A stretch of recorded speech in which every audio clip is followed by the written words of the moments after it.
Thank you, Honorable Chairperson. Let us begin with the Honorable Cyril Ramaphosa, who it is said is responsible for moral regeneration. Having started your career in the student Christian movement, you would know that it is much more difficult for a rich man to enter the kingdom of righteousness than for a camel to walk through the eye of the needle. You are the last one to talk about sharing wealth when your own wealth is based on the cheap and easily disposable labor of black mine workers who were killed in Marikana. You are like the Pharisees who speak peace during the day and collude with murderers at night to take them and dig them 6 feet underground. You come here and say our economy is doing well, yet your president gave incomplete information. We know that the WEF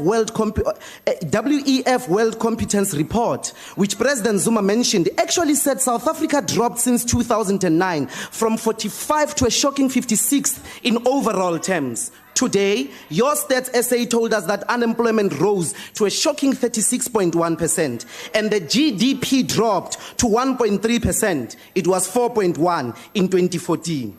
And if Honorable Mzwandile thinks that I'm Mr. Parliament, then he should know that we are not only better looking than him, we are better in everything and anything he can imagine. Perhaps when President Zuma looks at him and he looks at us, he wishes he had us in his cabinet, because at least we do not suffer from the Nyaupet delinquent speech diarrhea characterized by his political inarticulation. We are self-made. He just bought it affiliated. You're just affiliated. You bought it, we built it ground up, as they say, and you got it renovated and you still killed it. Which reminds me of a man in a township so-called Skantsonso. He was well known and admired by all. They would wish... Skantsonso was admired by all. He was well known and admired by all. They would wish him, they would whistle for him, clap hands for him, cheer him. Not because he was the good soccer player, a great singer, or good looking. He was a brave thief who used to beat people around even when they disagreed with him. What kind of a society would cheer up such a man? Is a sick society. Now, Mr. President, you're on the record to have confessed that you're a sick man and that this honorable house that voted you president today is sick as you are. You said the people of South Africa voted for sick people who need a cure and that the violence in parliament is the legacy of apartheid.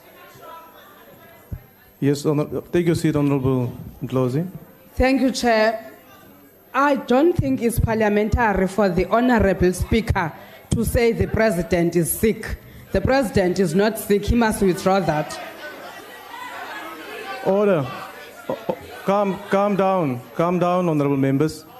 Honorable Ndlozi, you referred to sickness when then you also included the House that elected the President as having been sick. Yes, Chair. And that includes all members of Parliament who are sitting here who participated in that process. Will you withdraw that remark, please? Honorable Chairperson. Order, Honorable Members. Honorable Chairperson, allow me to appeal to your conscience. I am quoting the President. I'm speaking to the words of the President that he uttered in relation to this House.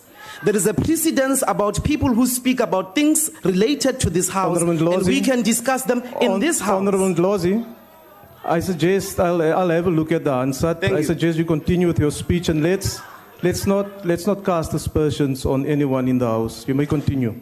You said the people of South Africa voted for sick people who need a cure and that the violence in parliament is a legacy of apartheid. We want to agree with you, Mr. President, that you and the members of your political party are morally, ethically, and cognitively sick. Only a sick people admire a person who steals and pickpockets the poor. Only a sick people would celebrate when police are legally brought into parliament to beat up members. Only a sick man can continue to insist that the speaker's rulings are worth respecting and complying with, even when the courts of law dismiss them. Only a sick man tells democratically elected MPs that they are not equal to Mr. President before the law, that you are above all of us and not subject to the rules of parliament.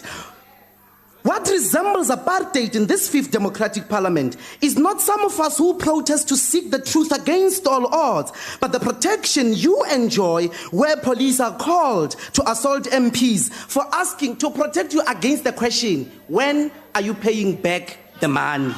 Only sick people would send police to kill Andries Tatani and the people of Mututlung for demanding basic services. In fact, only a sick man who claims that the provision of free basic housing perpetuates laziness. It is your sick government that sent police in Marikana to shoot and massacre 34 poor black mine workers who were only asking for a living wage. Only sick people would accept rulings that seek to suppress the truth that the ANC government massacred workers in Marikana. So, Mr. President, you must release the report and we will explain just now.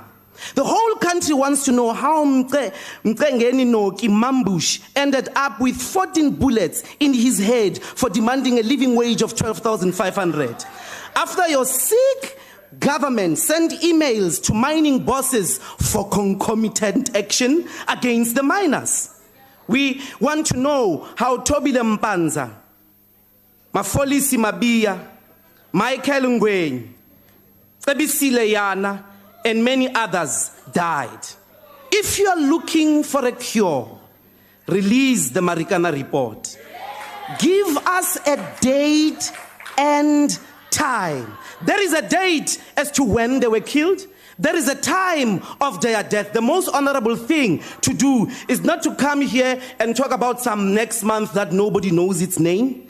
Give us a date and time. In that report is a cure, because your friends in the presidency, when we will ensure they are going to jail. Thank you very much.